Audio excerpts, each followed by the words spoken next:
So what gives you unlimited motivation?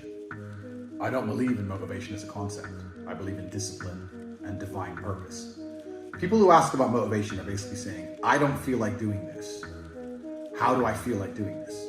And the answer is, the true red pill is, you're never going to feel like doing it all of the time. Sometimes you're not going to want to do it. Doesn't matter what it is. If I were to tell you to go fucking surfing or skateboarding or driving a Ferrari every day, there's going to be days you wake up where you just don't feel like doing it, no matter how fun it is. That's life. But if you do not do it when you don't feel like doing it, you will never perform against the person who does it regardless of how they feel. You have to make a decision. Forget about the idea of motivation, forget about the concept of it. Throw it away and decide who you are. And this is a genuine task for you all to complete. Go look in the mirror, look into your own eyes and decide, am I a fucking loser or am I a winner? Because if you're only gonna do what you feel like doing, you are a loser. That is the definition of a loser. A man who only does what he feels like doing is going to lose against the people who perform regardless. If you lose, what are you? A fucking loser.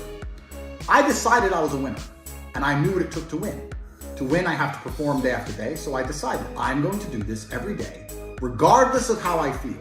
Some days I'll enjoy it, some days I won't, some days it'll be fun, some days it won't. But I'm gonna do it every single day to the best of my ability. I will not allow my emotional state to affect my actions.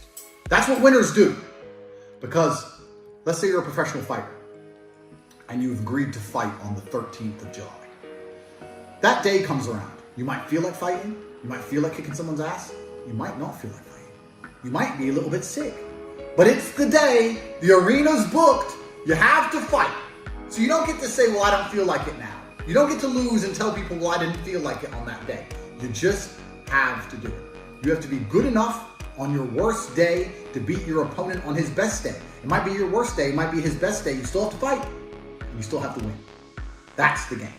So when people ask me about motivation, I make it very clear. I say, listen, motivation has nothing to do with any of this. This is about who you are. It's about your purpose, your divine purpose given to you, dictated by God. Are you the kind of person who lives a life worth living, or are you a fucking loser? Now, watching this, there's gonna be some of you which fall into each category. You're not all winners. You're in the right place. But some of you are probably still lazy losers. That's the reality. Listen to this video. Take 10 minutes out of your life, go look in the mirror, look yourself deep in the eyes, look at yourself, and decide, are you a fucking loser? Because if you're a fucking loser, you can go read and watch a bunch of shit about motivation to try and convince yourself to do a little bit of work. Or are you a winner? Because if you're a winner, you don't give a fuck how you feel. Work needs doing and it must be done.